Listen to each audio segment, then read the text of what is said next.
I will say that both of my brothers enjoy giving me a football and saying, hey, can you hit that house over there? Or hey, can you throw it that far and hit that sign?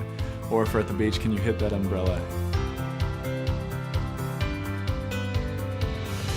I think Christ really became real to me when my wife, who is now my wife, at the time she was just a friend, she wrote me a letter and it said, you're not the person that I thought you were.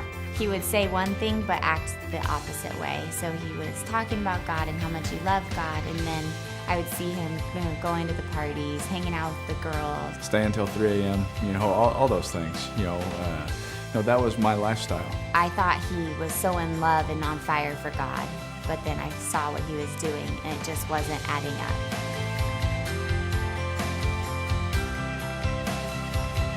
I remember at that moment, I felt so selfish, I felt so arrogant, I felt so cocky, but I was still a nice, genuine person. But all of a sudden, all these feelings came upon me.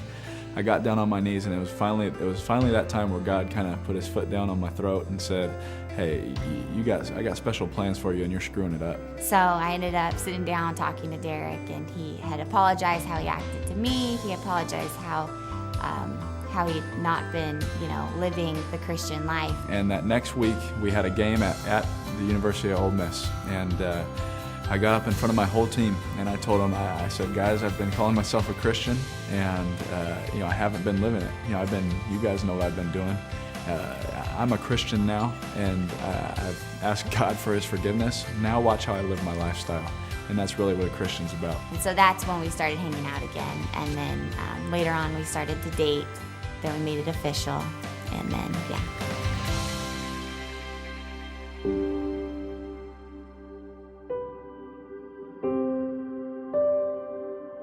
And I remember just looking at him, and I was just in awe of God's creation. You pack all the first day outfits that you're going to go home with, and you're just so ready to take your baby home.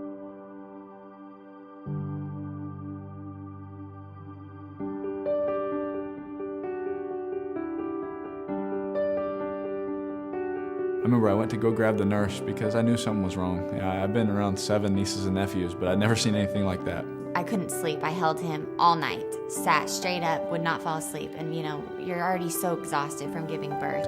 He had x-rays done and all that. He tells us Dallas is gonna have to have surgery, emergency surgery. Before he went into surgery, they wheeled him out, and we all grabbed hands and I prayed over him. And I prayed for strength. And I praised God that we even had one day to spend with him. And I remember just laying down, and I was so tired that as soon as my head hit, I fell asleep. And they woke me up, and the doctor said everything was great. They told us at that time he'd spend 48 hours about in the NICU, and then we'd get to go home. Well, I remember 48 hours later, he ended up having a second surgery.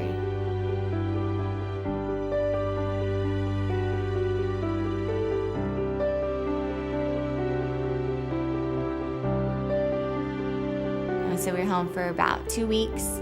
And Dallas started to throw up again. So we ended up taking him into the emergency room, and this time the surgery was 5 hours long. So, you're just waiting there like, was something really wrong? Like, what's going on, I kept telling my wife that he was going to be okay. She kept saying, how are you so strong? And I told her, if you only knew.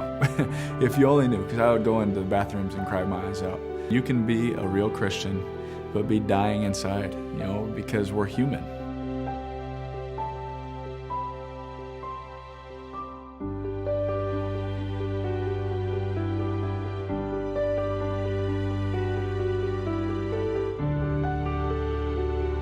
I just remember feeling God's peace that I could not ever explain. That's how I know he's with me, because I have a peace and a joy.